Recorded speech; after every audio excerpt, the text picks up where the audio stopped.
WDN. Academic Department.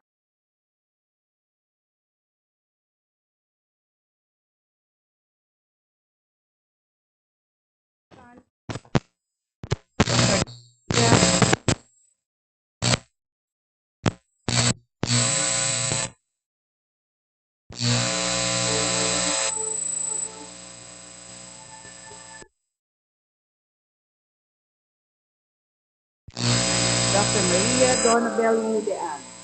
Mrs. Maria Carmen S. Dizon. Mrs. Regina A. Nadun. Mrs. Jessie Harris.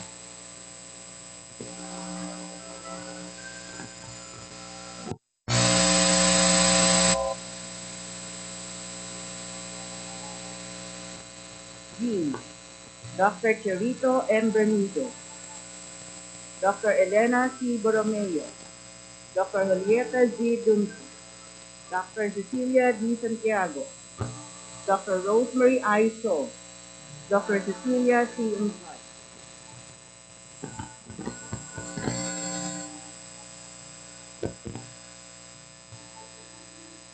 University Chaplain, Reverend Father Windo Carifay Anthony, P.N.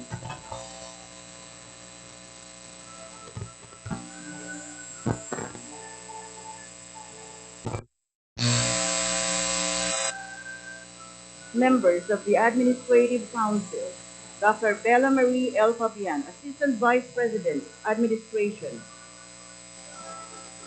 Mr. Jericho P. Ornina, Assistant Vice President, Business Affairs. Mr. Cesar F. San, President. Dr. Rhoda C. Aguilar, University Registrar. Dr. Olivia M. Limuaco, Vice President, CEU Makati. Dr. Maria Flor de Liza L. Anastasio, Vice President, CEU Malolos. Dr. Carlito B. Olaer, Vice President, Student Affairs. Tia Rodina S. Servitillo, Vice President, Accounting and Administration.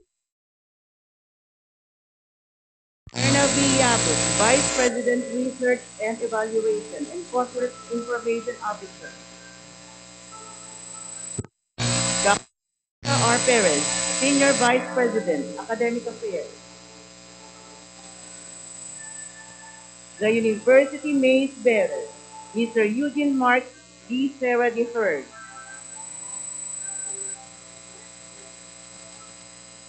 The University President and Chief Academic Officer, Dr. Maria Cristina D. Padolini.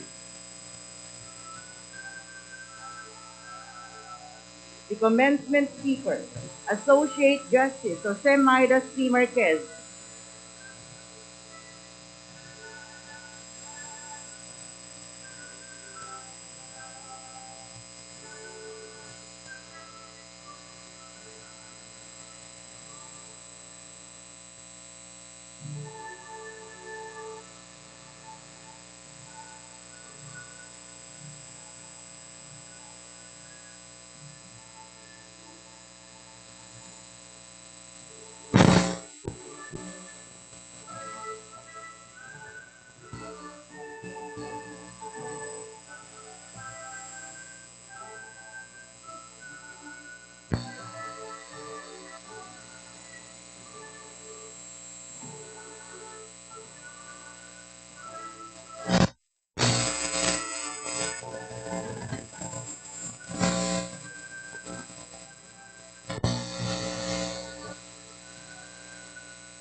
Please rise for the invocation. Invocation, Reverend Father Windo Carifay Anthony, P.M.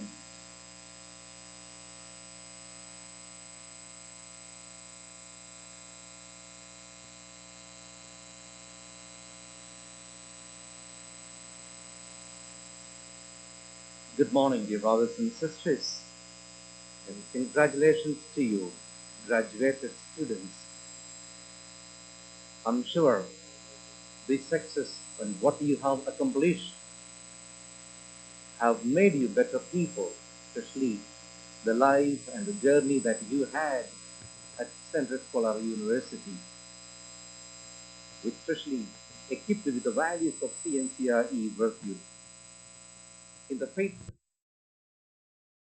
I invite you now to join me in prayer, invoking God's presence in our midst, and kindly bow your heads in prayer.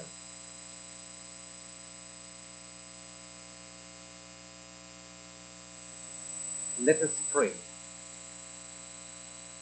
Gracious and loving God, accept and bless our offering here today.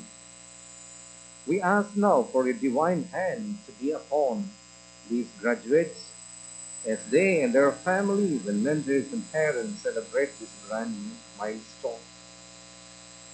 Turn your loving gaze, O God, upon these graduates as they leap into a new world with hope in their hearts.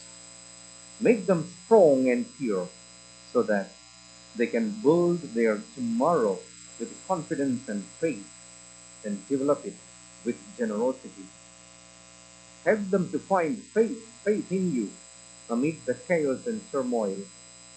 Give them the desire and ability to perceive your presence when they are in troubles, to hear your voice in the midst of being lost, and to talk to you when they experience loneliness, and give thanks to you always and everywhere for all that they make up in their lives. Help them to live in authentic joy, loving God and loving one's neighbor. May it enable them to live with moral commitment to the genuine transformation of society, guiding them to offer mercy and compassion to those abandoned and outcast. Protect them, O God, from the dangers present in our world today. Lead them in truth. Let them not be attracted by the new idols of consumerism, well-being at any cost, moral promiscuity, or mediocre lifestyles. Be with them through their sickness and health, sorrow and joy, loneliness and friendship, success and failure. Give them the courage and strength to make right decisions in life and accompany them in every step they take in the future.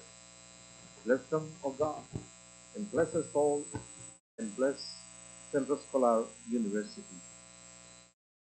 Amen.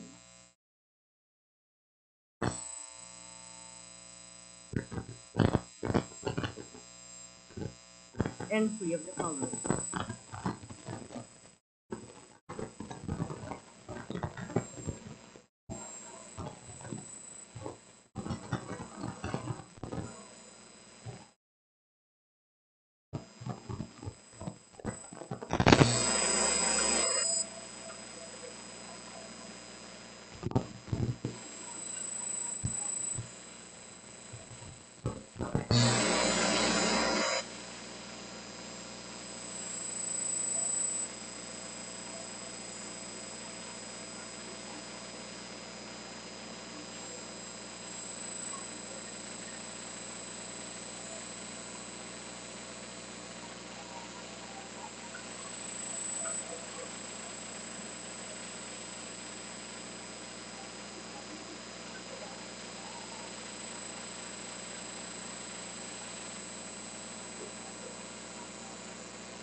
The National Anthem to be led by the TU Singers Unit.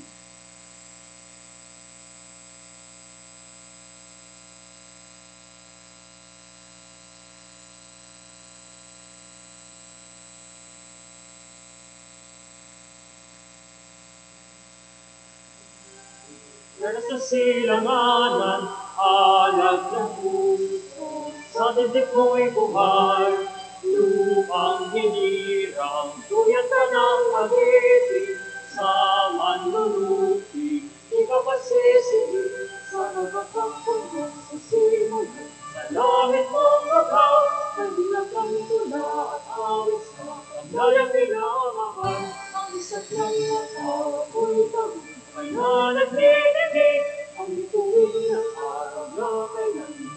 pagdidilim, lupa ng araw ng walang sinta, buhay langit sa piling mo. Aming ligaya dapat may mga aking ang mamatay ng dahil sa'yo.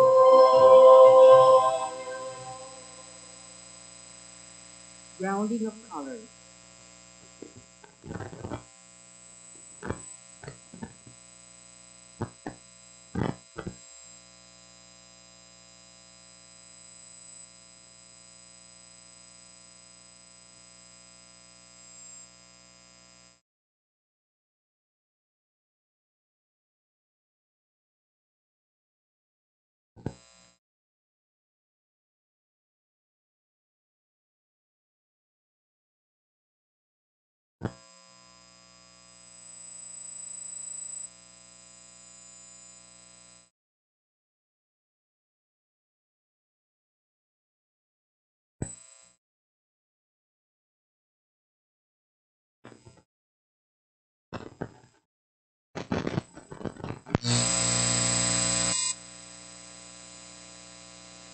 Please be seated.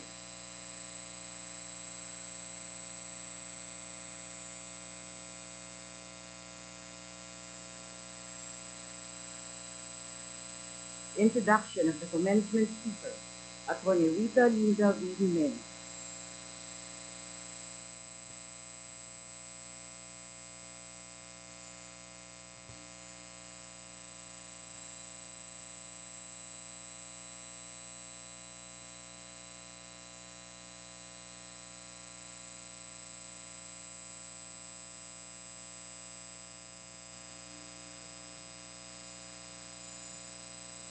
Madam President, Maria Cristina D. Codilina,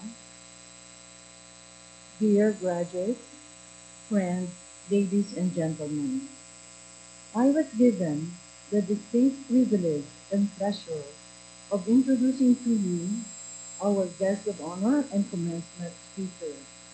He is the pride of the CEU School of Law and Jurisprudence, where he taught for 12 years, that is, from 2009 until he was appointed on November 16, 2021, as the 192nd Associate Justice of the Supreme Court of the Republic of the Philippines.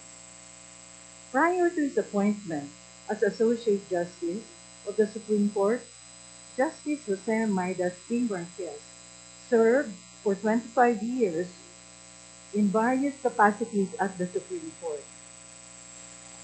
He was the Court Administrator for more than a decade, having held that position since January 2010.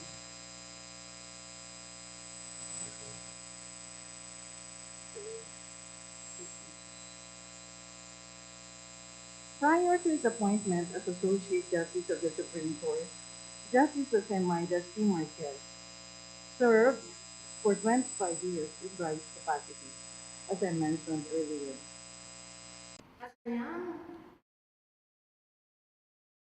Yes, seems to have had the unique gift of seeing the direction he should take to reach the pinnacle of his career as a lawyer. You see, ladies and gentlemen, nearly every lawyer dreams of being a justice of the Supreme Court, as this is considered as the highest point of a lawyer's career, and it is also called the Mount Olympus of a lawyer's career. However, an extremely few are chosen and are able to reach Mount Olympus, as only 15 justices comprise the highest court of the land. Even before graduating from the Ateneo de Manila School in 1993, Justice Marquez began his career in the Supreme Court in February 1991 as an apprentice in the office of the Associate Justice Abraham Sarmiento. He then rose from the ranks, serving as Executive Assistant 2 in the Office of Senior Associate Justice Amalfina Medencio Herrera in November 1991. Then he became an Executive Assistant 4 in the office of Senior Associate Justice Josue N. Velosillo in June 1992. He graduated with the degree of Juris Doctor from the Ateneo de Manila University School of Law in 1993. Then he passed the bar the following year, or in 1994. As you can see, even before becoming a full-fledged lawyer, Justice Marquez rose steadily in the ranks of the Supreme Court. Then, in March 1995, he became Court Attorney 6. In September 1999, Justice Marquez was promoted and detailed as the Deputy Secretary at the Office of the Chair of Senate Elector of the Senate Electorate Tribunal, a position he held until December 2006. He then served as Chief Justice Renato Espuno's Chief of Staff from December 2006 to May 2010. At one point in his career, he concurrently held four positions all at the same time: the court administrator, the spokesperson of the Supreme Court, the chief of the court's Public Information Office, and the chief of staff of the Office of Chief Justice Renato S. Puno. He served as a spokesperson of the Supreme Court under three chief justices. As a spokesperson of the Supreme Court, Justice Marquez became the voice and the face of the judiciary. He quickly became the crush ng bayan, good-looking, brilliant, and eloquent as he always has been.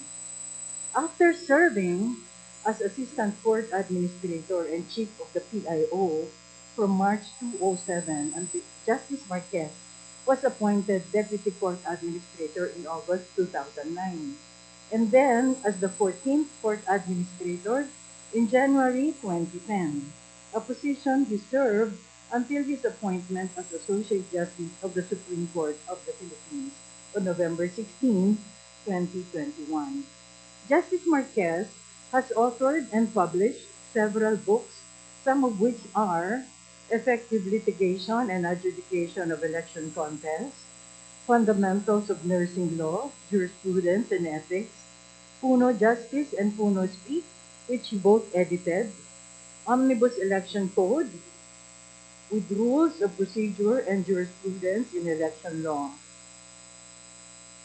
Before he was finally appointed to the Supreme Court in 2021, Justice Marquez was shortlisted numerous times but always bypassed.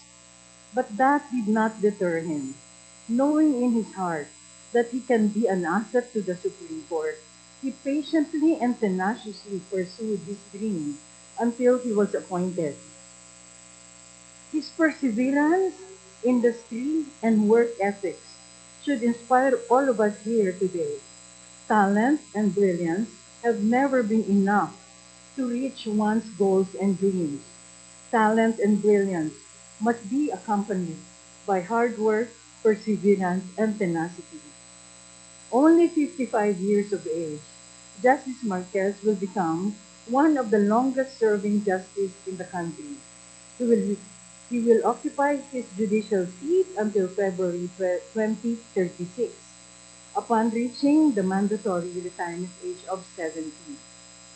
One of the things which might interest you, young graduates, is that Justice Marquez is an exceptionally good basketball player.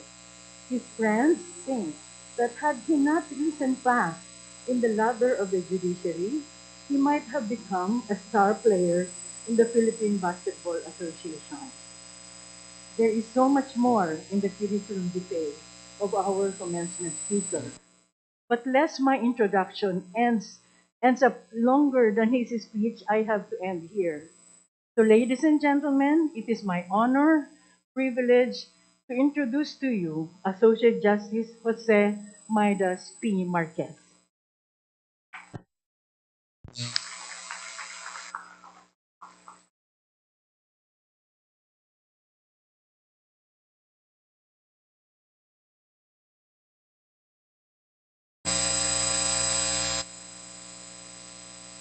Please sit down. Maraming salamat po kay Dean Rita Linda Vivineno for her introduction.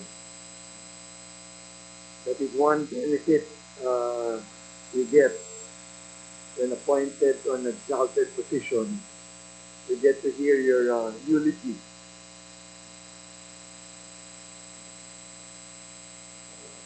Mas bata po ako ng kaunti kay Dean Hineno, pero naririnig ko na po ang kanyang pangalan because of her accomplishment. Kaya doon pa man ay sinabi ko na sa sarili ko, sa paglaki ko, gusto ko maging katulad niya. Feeling ko malapit na po ako doon. So again, maraming salamat po, Dean Hineno. President Maria Cristina D.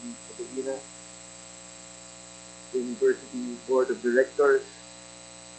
I'd like also to recognize retired Supreme Court Senior Associate Justice Dr. M. Delvecilio, now Dean of the CEU School of Law and Jurisprudence, my mentor, without whom I would not be where I am now. I learned so much from him.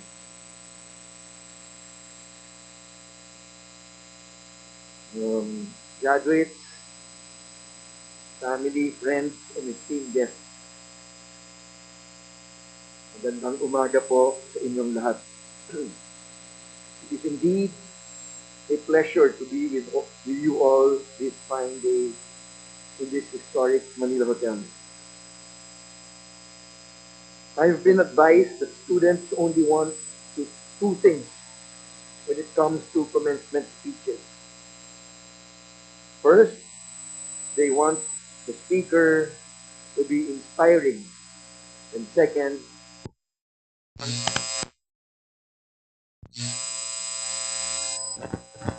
I will do my best, but I cannot to be inspiring. However,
and growth for all students and educators, and completing an education during this unprecedented and troubled times.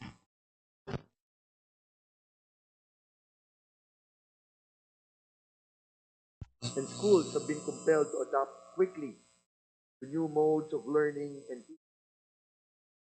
I congratulate you on weathering the growing pains of this historic paradigm shift and for staying resolute in your path, obtaining your degrees, and pursuing your chosen profession.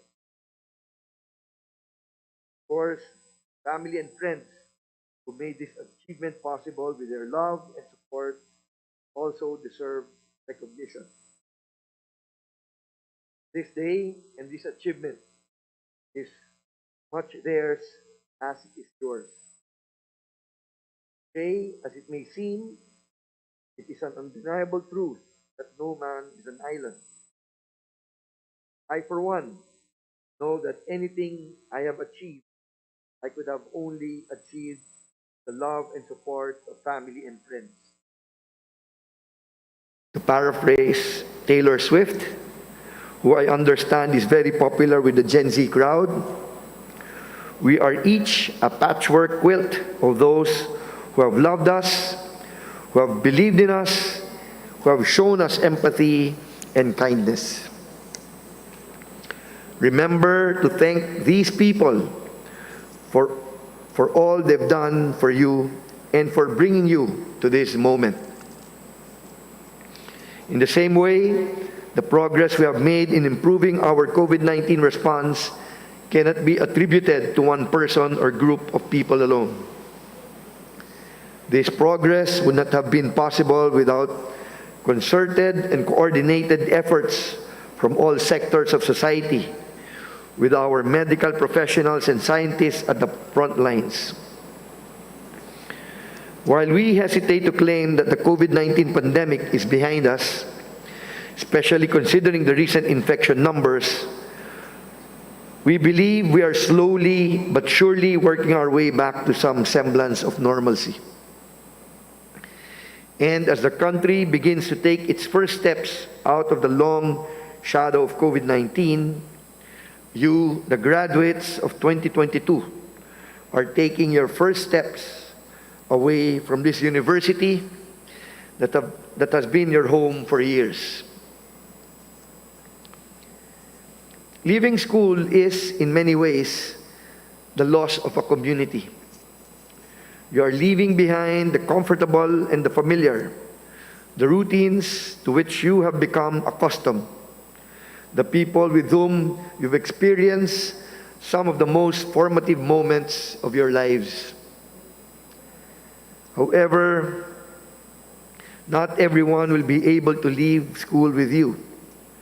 Over the past 2 years, many have had to forgo their education or chosen careers or lost their livelihoods.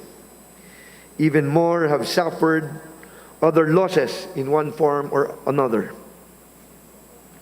No one has been spared, and we may never know the true extent of the collective suffering we have endured. As you graduate today, remember your fellow students who might not be here with you, who have had to delay their dream of graduating a bit longer. Looking forward to life after CEU, some of you may have clear-cut plans, while others might still be reflecting on their next steps. Either way, I'm sure you're excited for the future. I'm also sure that this excitement brings with it a new set of pressures and expectations, which might be overwhelming. In fact, how often are graduates told to go out, follow their passions, and change the world? That is a very tall order for young people just beginning to find their place in the world. Here is my advice. Do not get lost in abstract notions of saving or changing the world. Instead, ground yourself in the tangible, everyday things you can do to make the world a little bit better for the people around you. This too is a job easier said than done. It will require each of you to take personal responsibility for improving the lives of those around you by doing your part and contributing what you can to make your communities better, more caring, more resilient. This means making deliberate daily decisions to do good you can do right now. rather than wait for some far-off opportunity to change the world. And so today, I will not tell you to go out and change the world. Instead, I have a more concrete task for you. Take the time to reflect on your communities, on your friends and families, and the people around you, and ask yourself, what positive change can I effect within my own scope of influence, limited though it may be? The answer to that question will vary from person to person. My personal belief, however, is that there are a few universal guideposts that, if taken to heart, will set you on the right path. First and most importantly, remember to listen. You have received an invaluable education from this fine institution, and you have every right to be proud of this achievement. But do not allow this pride to turn into hubris. Over the course of my career, I've learned that you must never be so sure in your opinions that you become arrogant or too inflexible in your worldview, that you refuse to listen to what others may say and how they might feel. Listening is a first step to understanding. And while we may never be capable of perfect understanding and empathy, there is always value in the attempt. Learning how to listen to others is also necessary for true collaboration, which is key to achieving any goal. Multidisciplinary solutions and intersectional perspectives are invaluable to create real and lasting change. And such solutions and perspectives can only be achieved when one is willing to listen to other positions and opinions. In other words, life is a team sport, and it is never too early to learn to be a team player. As an avid basketball player myself, I can tell you, do not be the person who keeps the ball and tries to take all the shots, ignoring your teammates and focusing only on your own personal shooting record.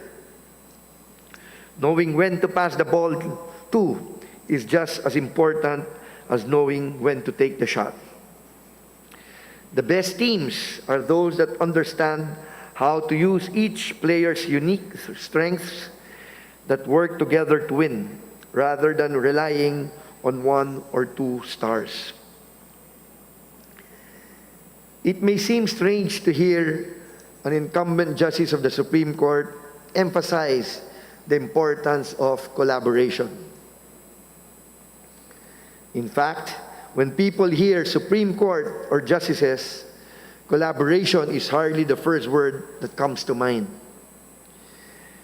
People tend to think of the court as an isolated, insulated, elitist institution, even going so far as to call us the gods of Padre Faura. While an independent judiciary is essential to a functioning democracy, there's a fine line between independence and an ivory tower. The court and the court alone must prove that it is truly democratic institution that works for the welfare of the public and the good of the country. To this end, the court must and is taking proactive steps to collaborate with stakeholders with the goal of reforming the judicial system and ensuring its continuing improvement and responsiveness to the changing times. Such steps include the recent release of new rules designed to make the courts more inclusive and ensure that judicial remedies are easily available to those in immediate need of such relief. These include the guidelines on the use of gender-fair language in the judiciary and gender-fair courtroom etiquette, the rules on expedited procedures in the first-level courts, and the rule on facilitated naturalization of refugees and stateless persons. On your part, take to heart CEU's values of lifelong learning as individuals and as an organization, and unity, teamwork, and loyalty. Listening to others is an integral part of these living these values. My second piece of advice: always try to be kind. For the past 2 years, COVID-19 has required all of us to focus on isolation. We were unable to spend time with our families and loved ones. Protecting people we care about, being kind to others, meant staying away from them. Now that mobility and social restrictions are beginning to loosen, remember to reach out to others. Step out of your comfort zones. And when faced with a choice, err on the side of kindness and compassion. While knee-jerk reactions motivated by anger are often regretted, actions born out of kindness rarely are. In difficult or stressful situations, choosing to act with kindness will only serve you well. In moments where correct course of action or response is unclear, choosing compassion will always set you on the right path. This advice applies not only to personal interactions, but perhaps even more so to virtual or online interactions. Your generation is more online, more connected than any generation before. While the prevalence of the internet brings with it many advantages, it comes with just as many drawbacks and negative externalities. One of these drawbacks is the way the internet has changed the way we communicate with each other. I'm sure we all know that the internet and social media are not spaces that foster kindness or nuanced discussion of sensitive issues. Abrasive and insulting language, sound bites that reduce people and topics to catchy, inaccurate, but memorable one-liners. This is the type of discourse encouraged by the algorithms of social media. Speech intended to increase the speaker's clout and to drive engagement and reactions rather than to genuinely communicate with others is the norm. In a virtual space such as the internet in its current form, there is very little room for kindness. But we have seen time and again how online vitriol can translate into violence offline. What happens online does not just stay on the internet.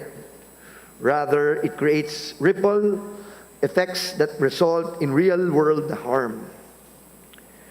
And so, I ask all of you to remember this.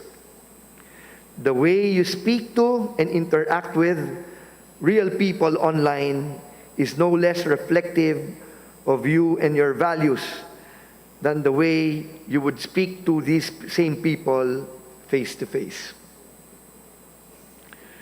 Do not use the relative distance and anonymity provided by online platforms as an excuse to engage in behavior that you would not consider engaging in outside the cover of the internet. When engaging with others online, especially strangers, extend them the same kindness and courtesy you would show to others in a personal interaction. It should go without saying, but too often we forget that the person at the other end of an online interaction is no less than the person than yourself. In the same way, try to refrain from online engagements that only add to the toxicity and negativity prevalent on the internet and social media. When inundated with polarizing messages and content designed to elicit strong, even violent reactions, take a breath and reflect for a moment before engaging.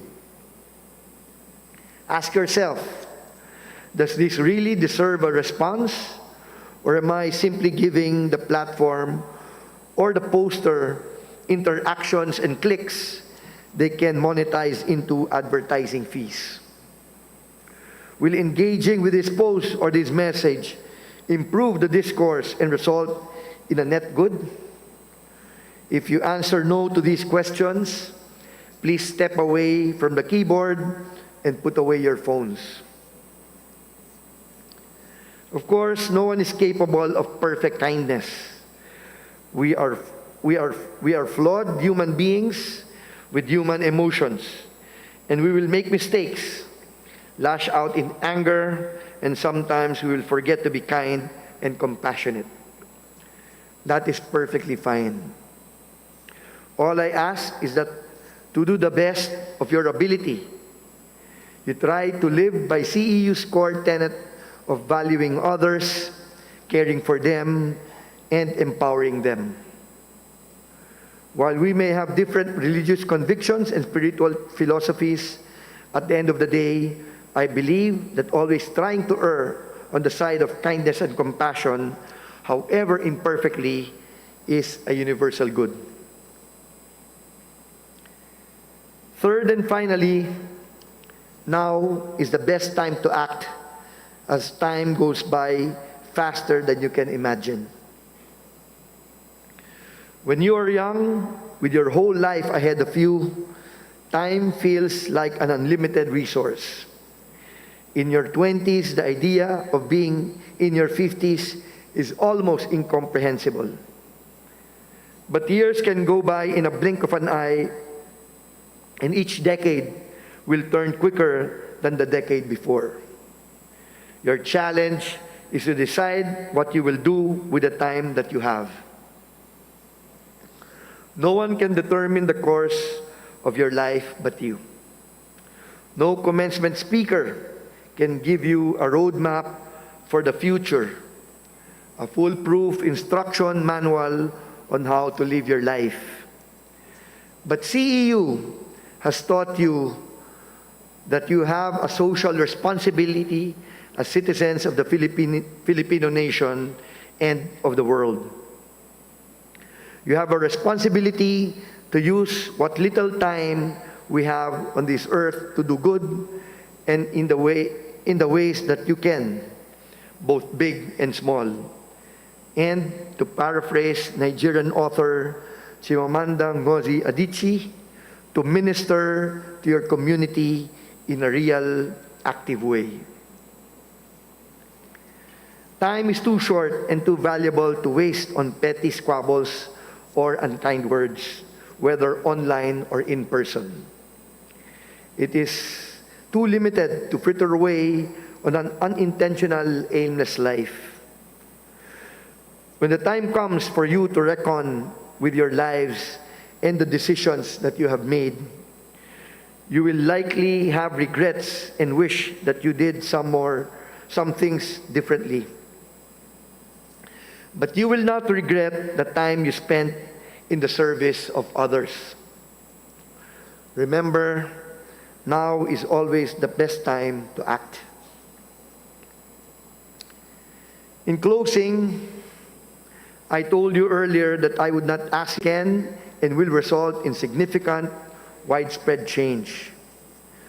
Consistently choosing to act with patience and compassion in moments both momentous and mundane can only lead to good. Everyday acts of service can snowball into once-in-a-lifetime change, and small steps, small changes can eventually change the world. Not everyone can have fame or fortune or genius or live their mark on the world in a dramatic, newsworthy way. But everyone can be kind. Everyone can listen. Everyone can do their part to help make their communities a little bit safer, happier, and healthier. And that is a legacy to be proud of. Thank you very much, and congratulations to everyone.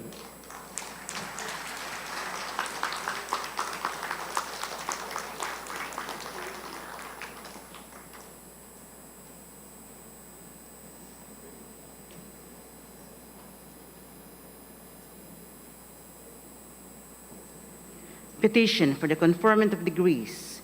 Christine Joy A. Politico, Bachelor of Science in Legal Management, summa cum laude.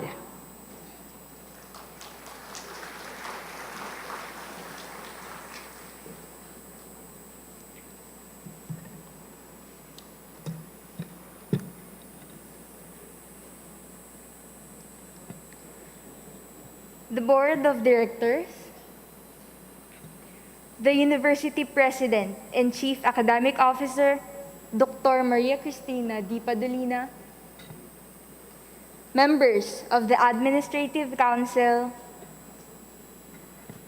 our commencement speaker, Honorable Jose Maidas P. Marquez,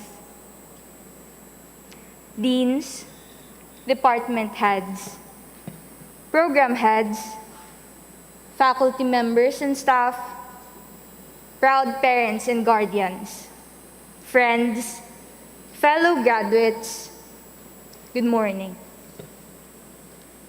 Our college journey is a beautiful combination of joys, sorrow, doubts, challenges, and failures. But we speak proudly that we have grown past our expectations and developed silently, more so during our last term in the university, albeit the sudden shift to online learning. Do you still remember how you failed your major quizzes and exams? How about your first major breakdown for cramming to submit your papers? The sleepless nights of editing the theses, our school activities. All of these now are part of our collective memories of college life that we will surely cherish forever. The past few years have been very difficult for us because of the pandemic. There were times when we just wanted to cry or give up, but we got up. All those times when we just wanted to rest and watch movies, notifications would pop out, and the next thing we knew was that we feel exhausted again. We complained and did them anyway. Why? Because we had gotten used to it? No, it was because in the constant battle of feeling proud and overwhelmed, we were reminded in between that having the opportunity to continue our studies during the pandemic, let alone securing a quality education, was a privilege. But beyond that, I hope this would consistently remind us of humility and compassion. Meanwhile, we're all different, and the reasons behind our dreams are different too. But today, we come as one to celebrate our victory, this time not merely on a virtual setup. This is what we have long fought for. It is indeed a rewarding feeling to march onto another chapter of our lives, yet ironic as it may sound, it still feels being wrapped around an uncertain future, clueless of the next step to take. Certainly, we will battle with more fights and bigger challenges as we go along our journey, but living the Escolarian way, we are molded to stay driven toward productive and fulfilled lives. Today, as we acknowledge everyone's perseverance, may we be inspired by the progress we have shared all throughout the years of both comfort and difficulty. We made it, and we will continue to make it. We, the graduating class, shall be delighted to be able to transform challenges into opportunities. Congratulations to us, fellow Escolarians. And with this, on behalf of the graduating class, it is my great honor to request our University President and Chief Academic Officer, Dr. Maria Cristina D. Padolina, to confer upon us our respective titles and degrees.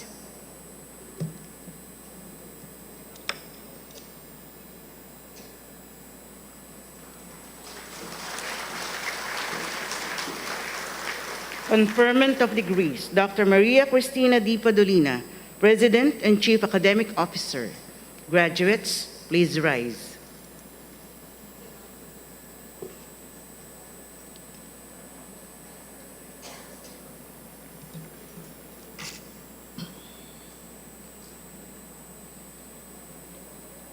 In accordance with the laws of the Republic of the Philippines and the regulations of the Commission on Higher Education, and by virtue of the authority vested upon me by the University Board of Directors as President of Centro Escolar University, I hereby confer upon each one of you your respective degrees and titles and all the rights and privileges appertaining thereto. Tassels. Left. Congratulations.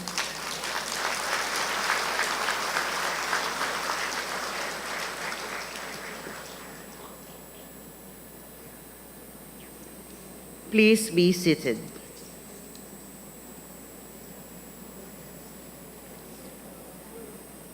Presentation of graduates. The deans will present the graduates as follows.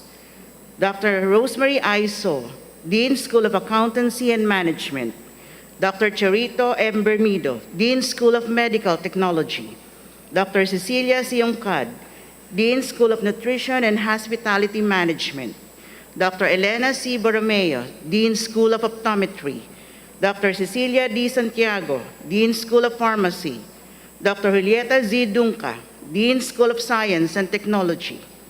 The names of the graduates will be read by Dr. Ruel E. Antonio for School of Accountancy and Management, Dr. Eileen C. Patron, School of Medical Technology, Dr. Maria Concepcion Anda for School of Nutrition and Hospitality Management and School of Optometry, Mrs. Mylene S. Andal, School of Pharmacy and School of Science and Technology. The distribution of diploma by Dr. Maria Cristina D. Padolina, to be assisted by Dr. Erna V. Yabut, Dr. Teresa R. Perez, Deans and Program Heads.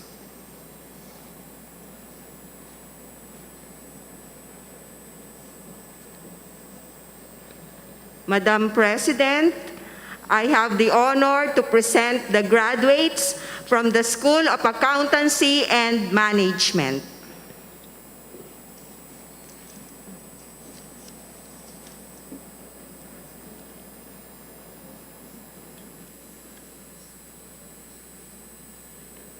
Madam President, I have the honor to present the graduates from the School of Medical Technology.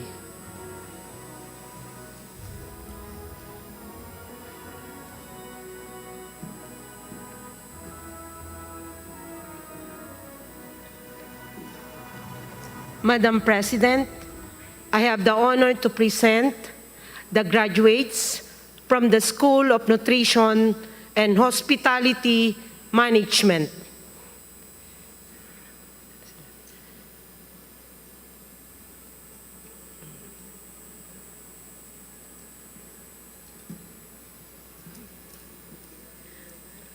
Madam President, I have the honor to present the graduates from the School of Optometry.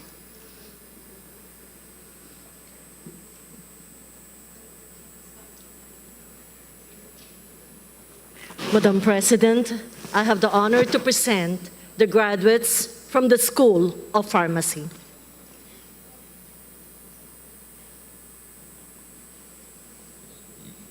Madam President, I have the honor to present the graduates from the School of Science and Technology.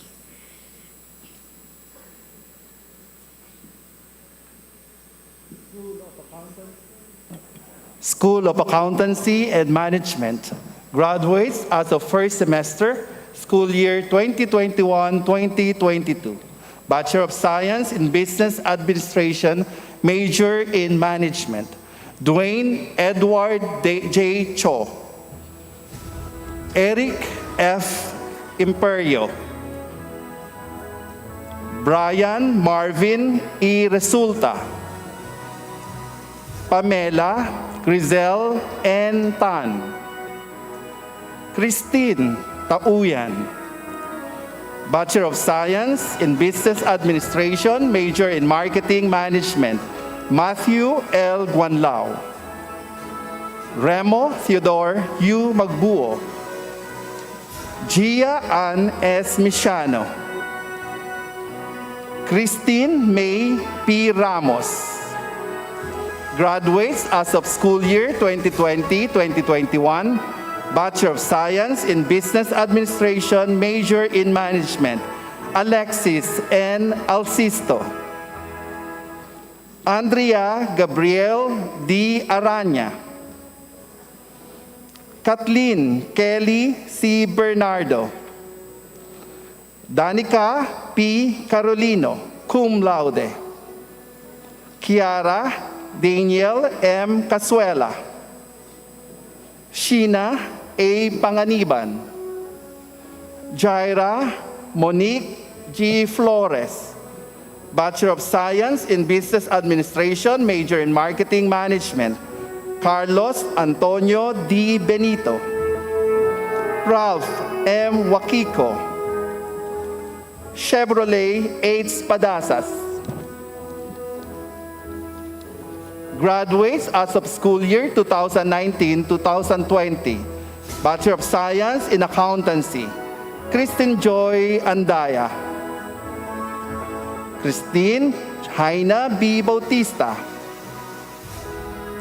Rizaline L. Biong. Jonah Isabel P. Bolima.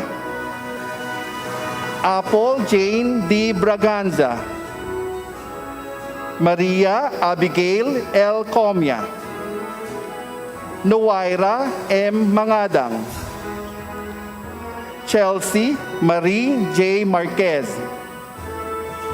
Ryan Alexis Nigen N. Ngo. Leah May G. Tige. Bachelor of Science in Business Administration, major in Management. Aldous Chester S. Manalo. Nicole P. Vergara II. Bachelor of Science in Business Administration, major in Marketing Management. Charles Christopher D. Aureo. Patrick I. Fajardo. Aaron James D. Pelizmena. Jules Howell B. Lucky. Nino P. Nazareno. Giselle A. Taway. Graduate as of first semester, school year 2018-2019. Bachelor of Science in Business Administration, major in Marketing Management. Tinoco Precious May G. Let us give a warm round of applause to the graduates from the School of Accountancy and Management, Manila.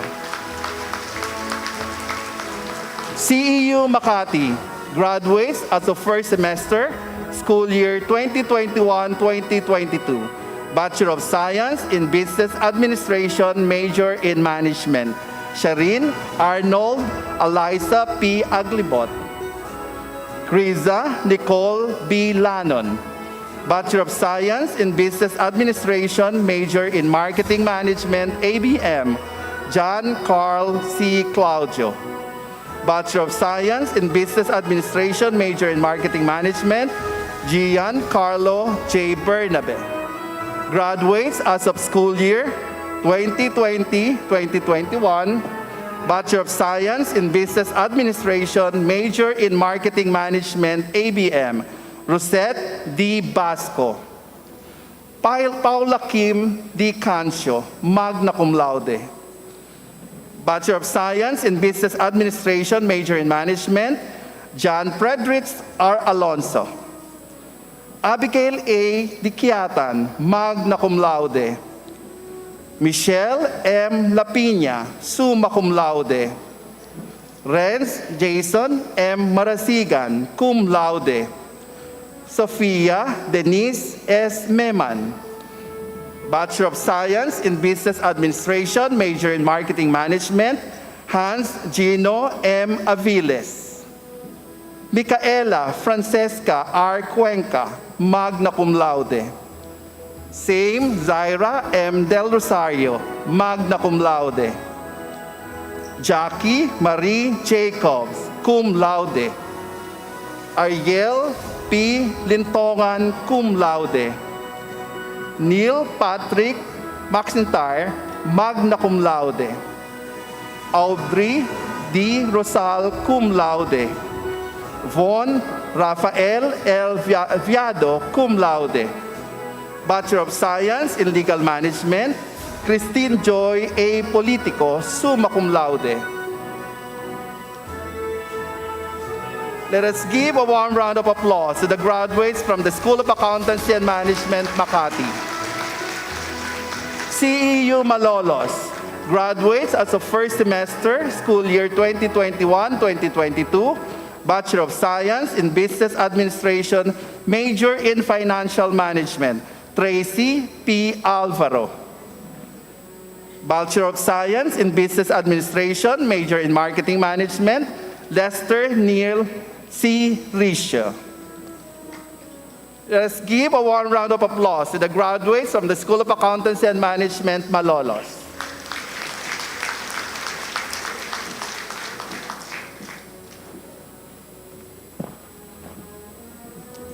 CEU Manila graduates as of first semester, school year 2021-2022, for the degree Bachelor of Science in Medical Technology. Mark Anderson B. Abela. Casey B. A. Asidera. Chloe Marie G. Almonte. Kathleen J. Angkaya. Ira A. Atolba. Victor Emmanuel C. Azucena. Tomas Paul T. Valderrama. Princess Diane G. Banataw. Diven J. Priel Baragir. Jean Patrick M. Batallones. Danica Ann P. Bitancourt. Royce Julius D. Borja.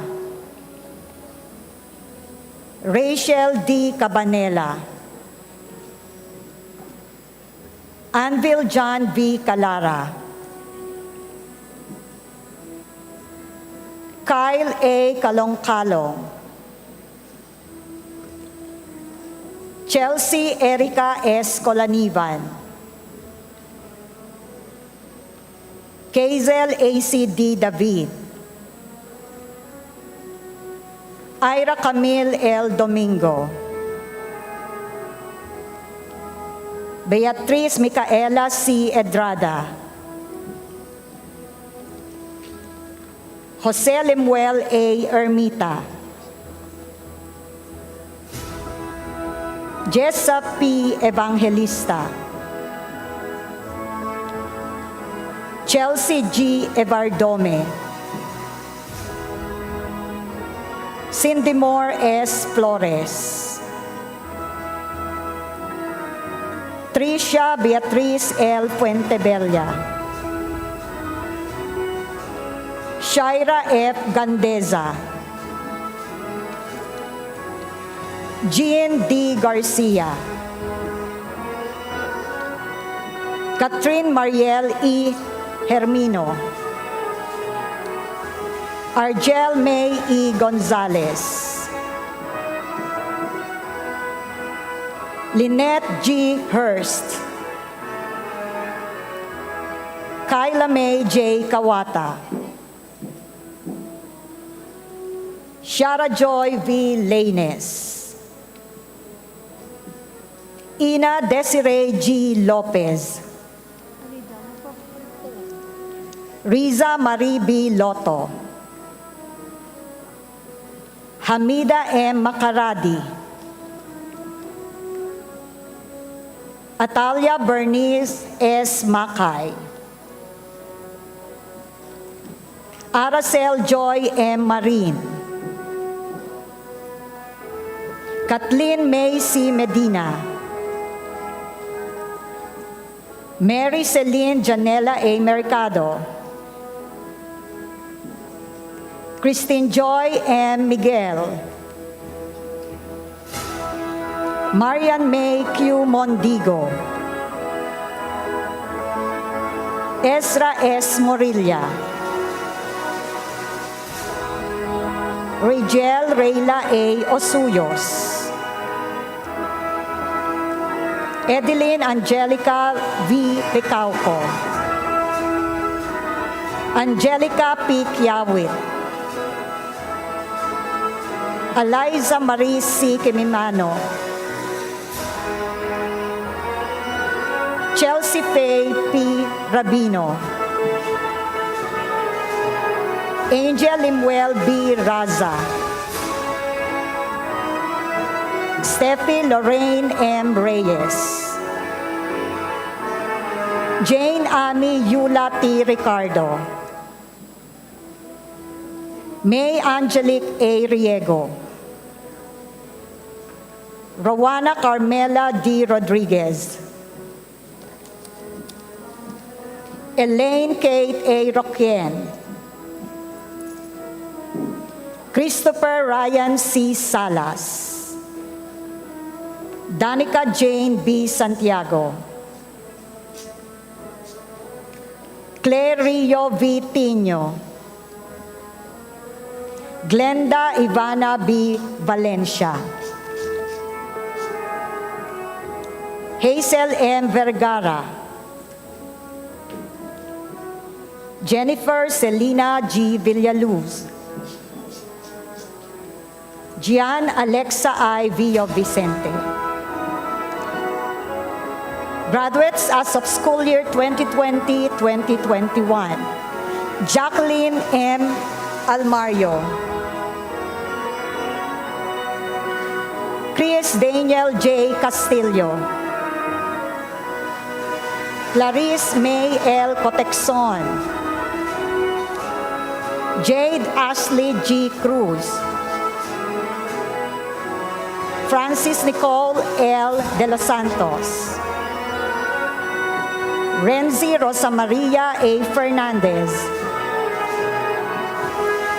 Jessica Queen M. Irlandez,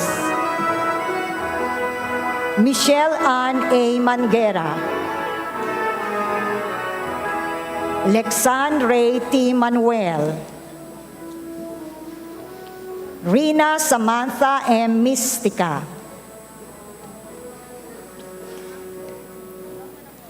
Claire Ann R. Morano, Maria Yvette D. Opiña, Jesseline May G. Pangilinan, Rica May S. E. Remegio, Ira Kimberly S. Reyotutar, Clarence G. Reprado, Elanie May B. Romero, Belinda Jane C. Rosete, Alicia Faye A. Rotoni, Yazel May S. Satioquia, Eliza Josan C. Suarez, Ivy Kit R. Supilanas, Bernadine H. Torres, Siti Nasra P. Alino, Shari Miriel Q. Beltran, Eunice Winona J. Cruz, Igliad C. Dahay, Millicent Saray T. Dequinan, Mira Altea E. Dolor, Maria Andreas E. Domingo, Mary Nazareth B. Duran, Christine Joy D. Goyena, Nerissa C. Lagman, Michael Ryan A. Magayano, Maria Cristina C. Malyari, Maritoni H. Manalo, Clarissa May H. Martinez, Nicole S. Morales, Clarice Faye H. Nakor, Lovely L. Navida, Jennifer O. Piquero, Rainier Shin D.C. Reyes, Maria Angelica A. Santa Brigida, Erica Joy P. Venturillo, CU Makati graduates as of 2020-2021. Rosel Grace A. de Guzman, Andrea Nicole V. Lique, Jella May D. Lubang, Camille Bernadette B. Oquendo, Clarice May V. Tibes. Graduates as of school year 2019-2020, Menchi L. Arias, Jeremiah G. Ayo,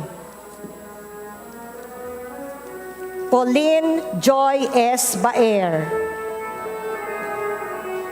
Jessica Sara C. Babihes, Maria Lara R. Banaag, Maribel G. Banyes, John Florence Boycher, Marian N. Brigado, Justin Marie P. Buensalida,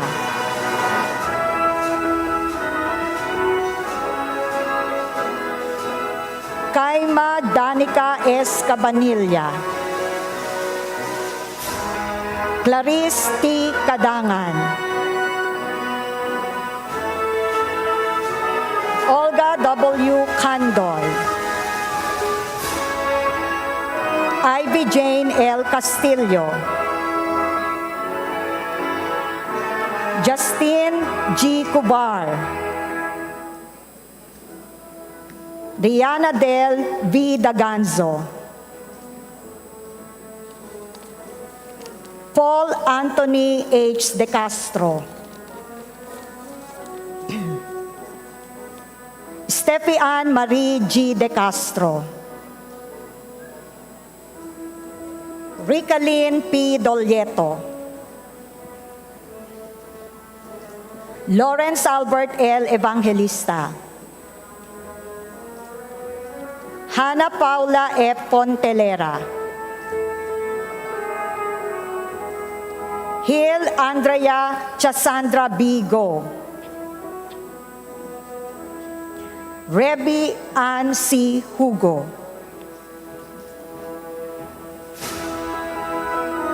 Judy Ann Rose M. Magtibay, Melissa May L. Marasigan,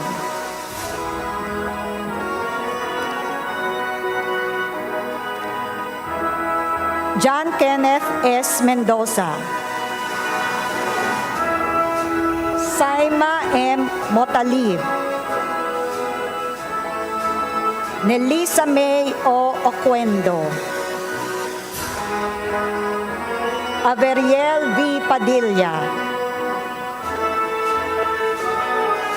Harvey Joseph A. Parada, bronze medalist, Samuel S. Pasco, Marisa Ray R. Perez,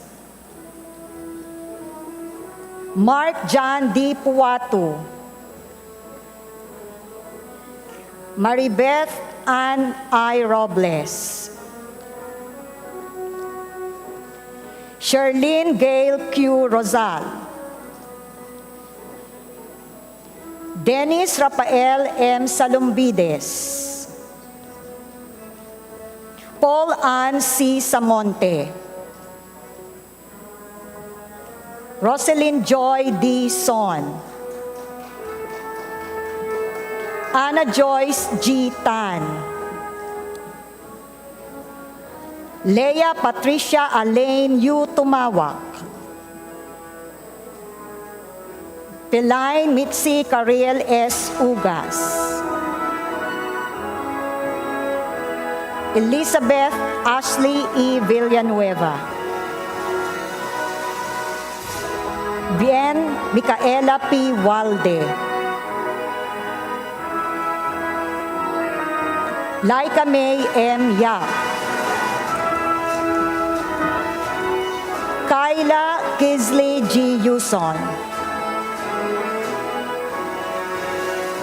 graduate as of 2020-2021 Manila, Ira Kimberly S. Rio Tutar.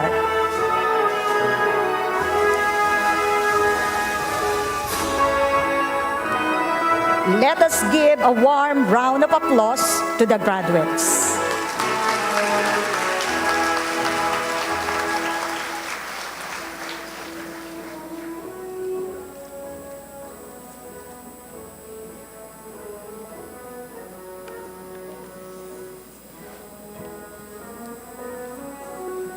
School of Nutrition and Hospitality Management, CEU Manila. Graduate as of first semester, school year 2021-2022. Bachelor of Science in Tourism Management, Dave S. Dalay. Graduates as of school year 2019-2020. Bachelor of Science in Tourism Management, Alec Luis P. Bautista. Bachelor of Science in Nutrition and Dietetics, Ariela Marie U. Cabrera. Bachelor of Science in Hotel and Restaurant Management, Carmela G. Crisostomo. Graduate as of school year 2018-2019, Bachelor of Science in Tourism Management, Micah Jure and Vargas. Let us give a warm round of applause to the graduates from the School of Nutrition and Hospitality Management, CEU Manila.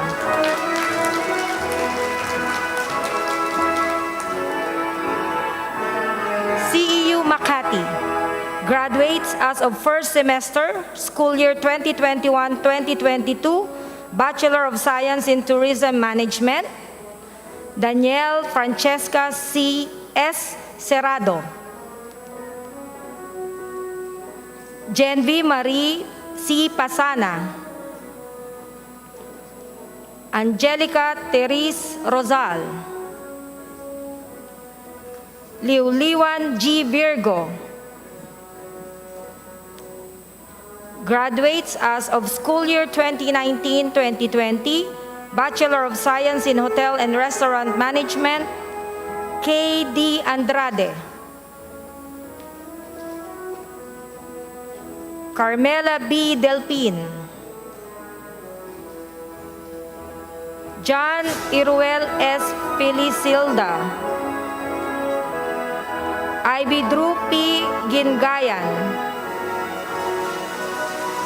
Crisel May Hilario. Paula Gabriel A. Ramirez. Let us give a warm round of applause to the graduates of the School of Nutrition and Hospitality Management, CEU Makati.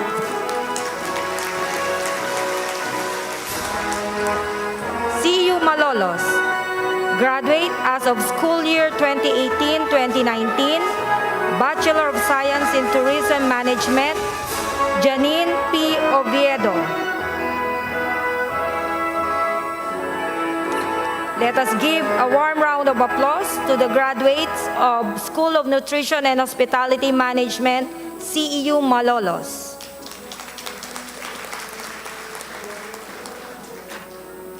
Graduates as of school year 2020-2021, Doctor of Optometry, Clea C. Agutaya,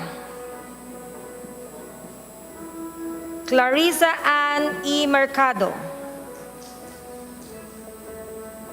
Arian Marie O. Monte Alegre, Jairus Adrian D. Perez, Mary Jessica A. Rojas, Camille Joyce M. Turingan, Samantha Isabel E. Beloria. Let us give a warm round of applause to the graduates from School of Optometry, Manila.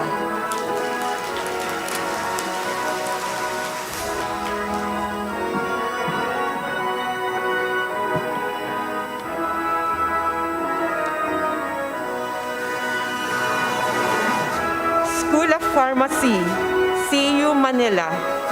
Graduates as of school year 2020-2021, Bachelor of Science in Pharmacy, Raymond Earl C. Aquino, Jasmine Aina F. Asuncion, Ralelion Miko P. Kakulitan, Patricia Daniel A. Fortaleza, Richella Alia Ganya, Maria Kimberly S. Lailo, Reniel S. Maestro, Rizel Reyes, Caril Jamaica V. Salvador, Sheila May E. Sogilon. Graduates as of school year 2019-2020, Wanda M. Abelia, Judy Ann Acoba, Samantha Krisha F. Ambre, Richelle O. Ancheta, Lani Angeli B. Aniel, Kayla Marie A. Bartido, Alisa Batallones, Kisha Cacacho, Sherry May Cacheliar, Nisetley A. Cosico, Diane Jane T. Crisologo, Andre Rose Cristal, Jersey Nicole I. Cruz, Lane Ellery A. De Los Reyes, Rovin Clary D., Angelica Galaran, Rolando Jr. B. Galaran, Carla Jane Gamayo, Mariko Aya M. Hamasaki, Janela Halal, Kathleen Ann Landig, Nicole Marie C. Llamas, Christine Angela A. Lugto, Ara Rose Macarato, Charis N. Mangabat, Colleen Barasigan, Hana Camille Navarrete, Lynn Catherine D. Nyogan, Karen Diana M. Nitro, Pakumba Herschel Genesis, Israel Y. Pilor, Christine Janela S. Ruiz, Thea Minette D. Sabrano, Christine May D. Santos, Caitlin Marie V. Velasquez, Maria Santiniel Ann Sablayan, Adrian Carissa E. Vinegas. Graduates as of school year 2018-2019, Paula Rica Abiog, John Kenneth C. Aquino, Alexandra Lou E. Bravo, Lily Ann Joy S. Cohen, Jocelyn Kaitera Cordero, Sheena Maris M. De Vera, Hazel O. Esquilio, Alex John F. Estepa, Hannah Grace M. Fonte, Althea Marie Igico, Nina Samantha D. Magtalas, Princess Sweden C. Manalo, Amal P. Rakiin, Mary Therese Reyes, Justine Ray Rosero, Maria Isabela M. Sagles, Ann Mariel L.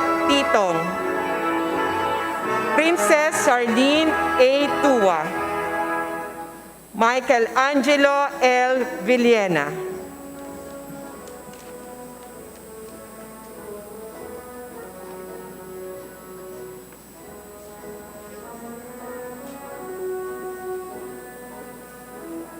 Let us give a warm of applause to the graduates from the School of Pharmacy, Manila.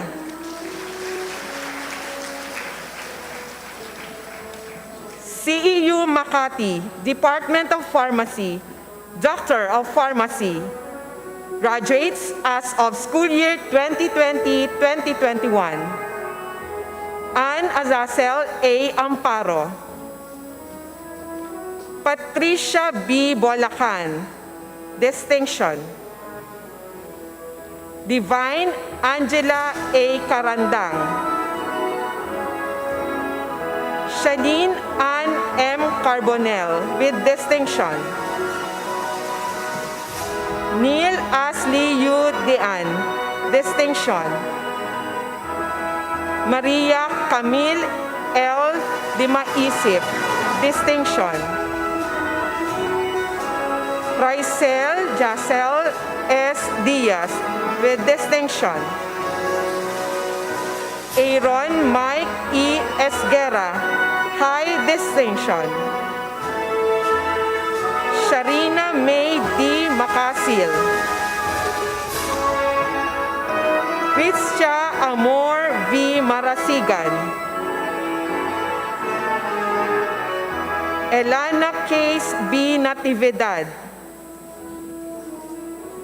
Alec Joseph B. Neri, Michelangelo R. Nones, with distinction. Alisa Jan S. Pantaleon, with distinction. Emanuela Joyce G. Reyes, with distinction. Samantha J. Rodriguez. Christine T. Senet, with distinction. Noemi S. Serrano. Syra G. Torregosa. Beatrice Ann V. Zamora. Graduates as of school year 2019-2020. Jude Miko B. Alipit, with distinction. Sam Irish D. Alivia. Lisette K. L. Aslarona. Angelica May L. D. Ocampo.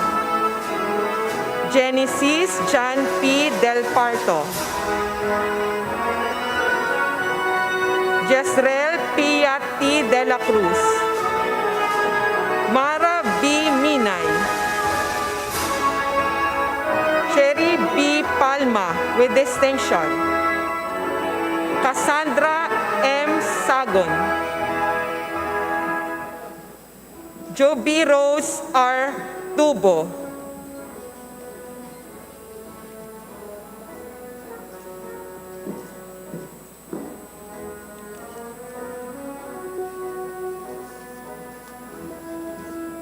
Let us give a warm of applause to the graduates from the Department of Pharmacy, Makati.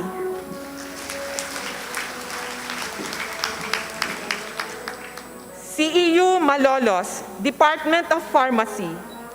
Graduates as of school year 2019-2020. Ina Nadine C. Bairan.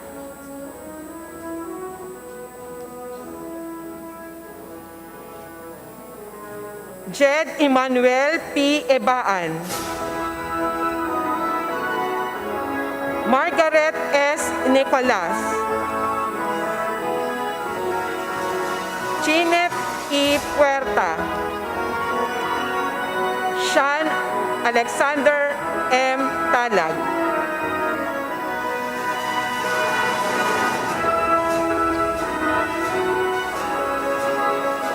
Let us give a warm of applause to the graduates from the Department of Pharmacy, Malolos.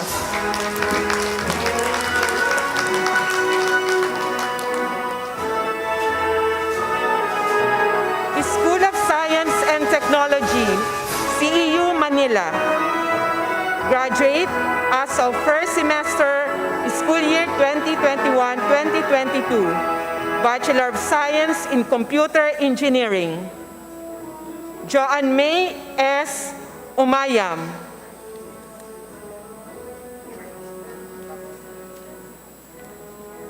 Graduates as of school year 2019-2020. Wilson Joseph Christopher G. Baxter. Bianca Cherise D.V. Cruz. Jillian V. Locernas.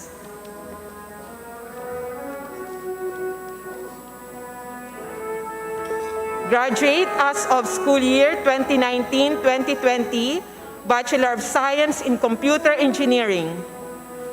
Alexandra M. Ibanez.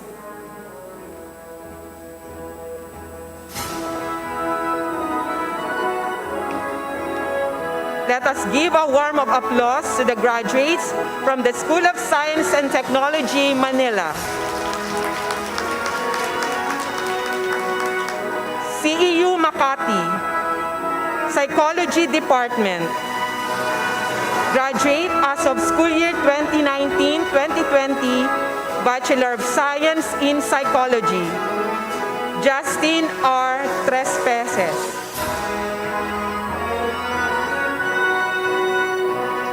Graduate as of school year 2018-2019, Bachelor of Science in Information and Technology. Joshua F. Ruiz.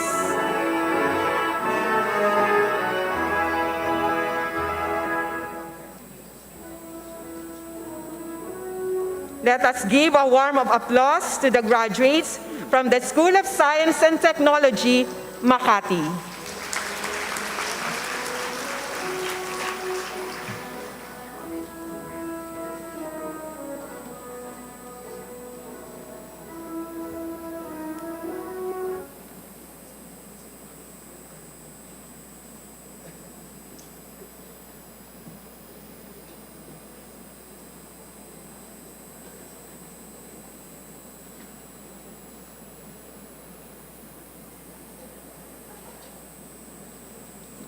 Address of thanks.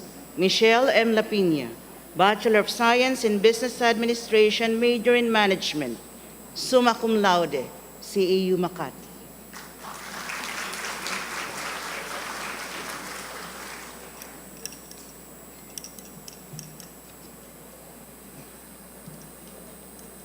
The Board of Directors,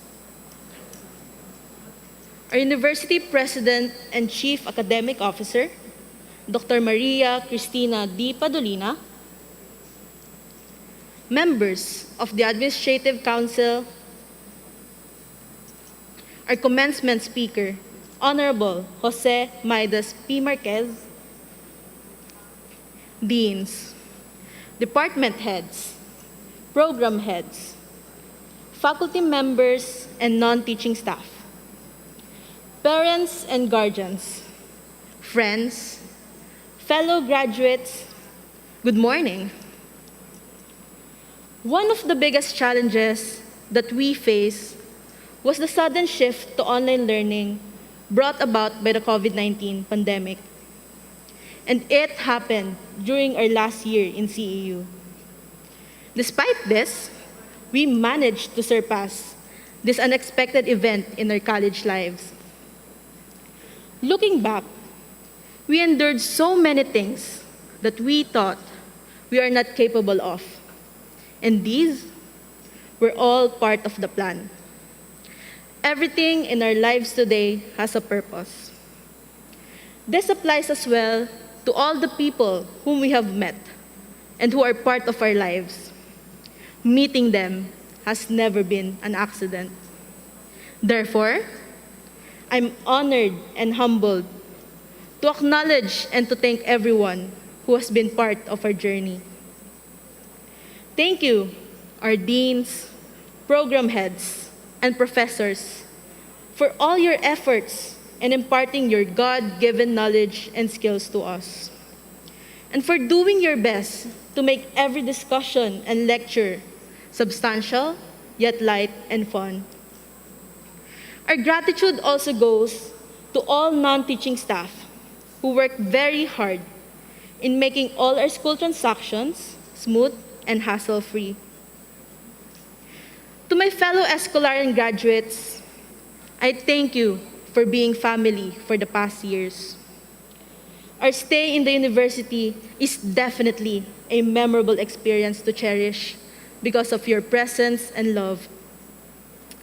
All the laughter, all the conversations, and all the hurdles that we shared will always be remembered.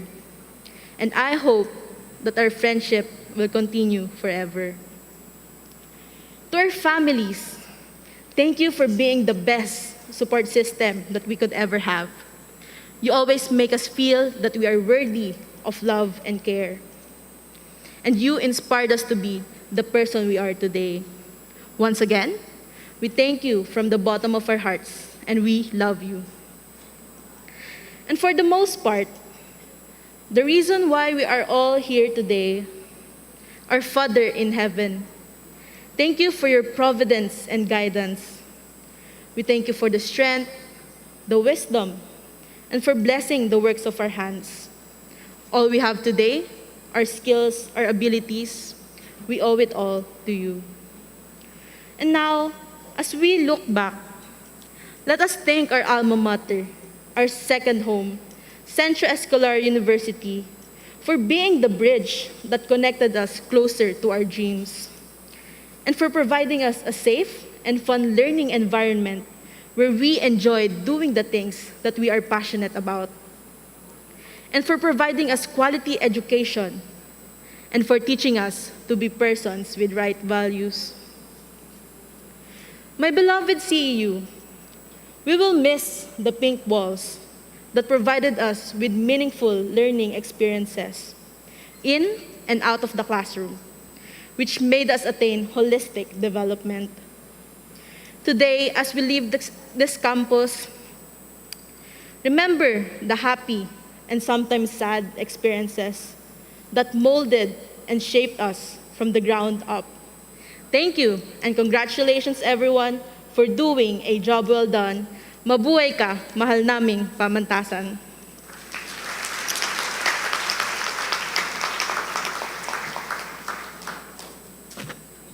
Pledge of Loyalty to the Alma Mater. Danica P. Carolino, Bachelor of Science in Business Administration, major in Management, cum laude, CEU, Manila. Graduates, please rise. The alumni from the audience are invited to join in the Pledge of Loyalty. Please raise your right hand and repeat after me. We, graduates of the Centro Escolar University, solemnly promise before God to be loyal to our alma mater in all our words, thoughts, and deeds. We shall always bear in mind that nothing that we do should ever cast unfavorable reflection on the good name of this institution. We further promise that in our public and private lives, we shall observe the highest standards of morality and decency, so that our conduct, besides being a credit to our beloved Centro Escolar University, will give honor and glory to our beloved country. So help me God.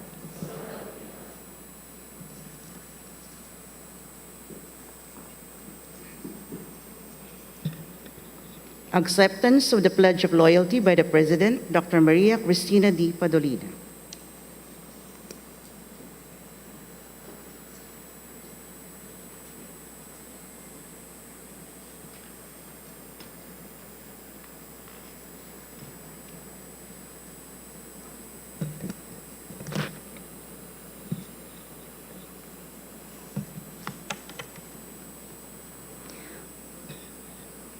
Dear graduates, in behalf of the Board of Directors, the Administrative Council, the University Council, the Council of Deans, the faculty and alumni of Centro Escolar University, I accept your pledge of loyalty to the Centro Escolar University, now your alma mater.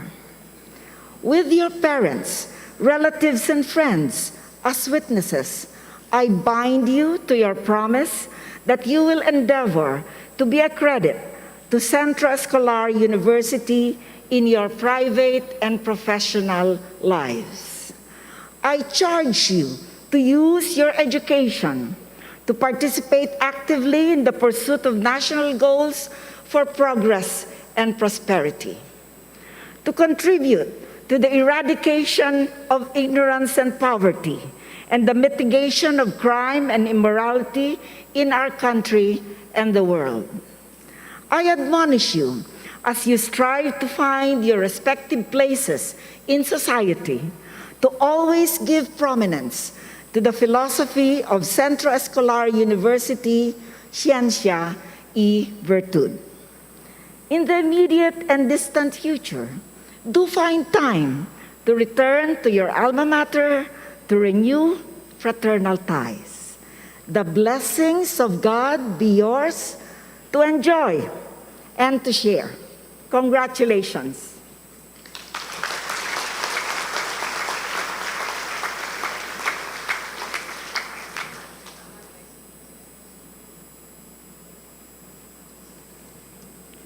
The Centro Escolar University Hymn.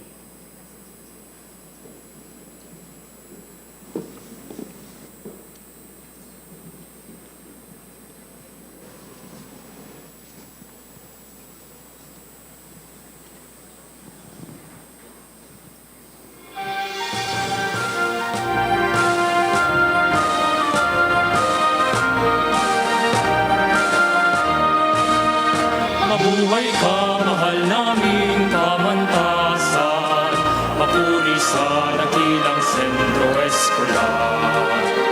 Ika'y dambana ng pag-ibig sa bayan at agham na sadyang matagumpay. Tumagang diwa ng iyong mga himig, lumago na sa puso't dibdib. Sabay-sabay na ipagsisigawan. Mabuhay ka, dakilang Centro Escolar. Mabuhay ka, mahal naming pamantasan. Papuri sa dakilang Centro Escolar. Ika'y dambana ng pag-ibig sa bayan at agham na sadyang matagumpay. Centro Escolar, Centro Escolar.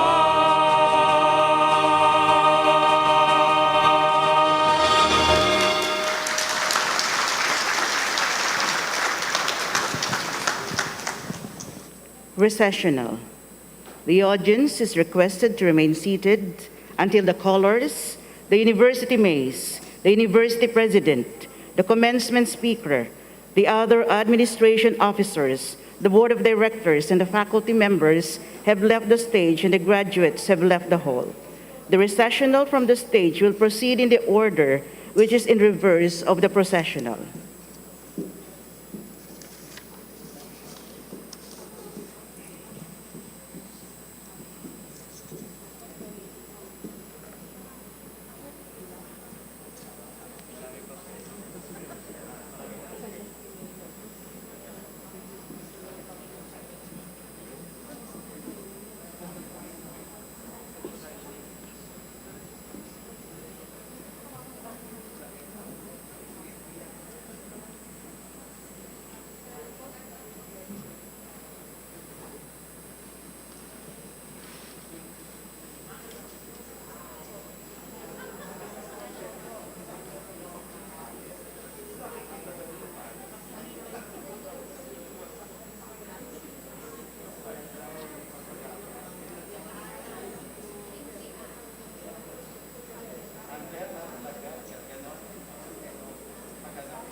exit of the colors.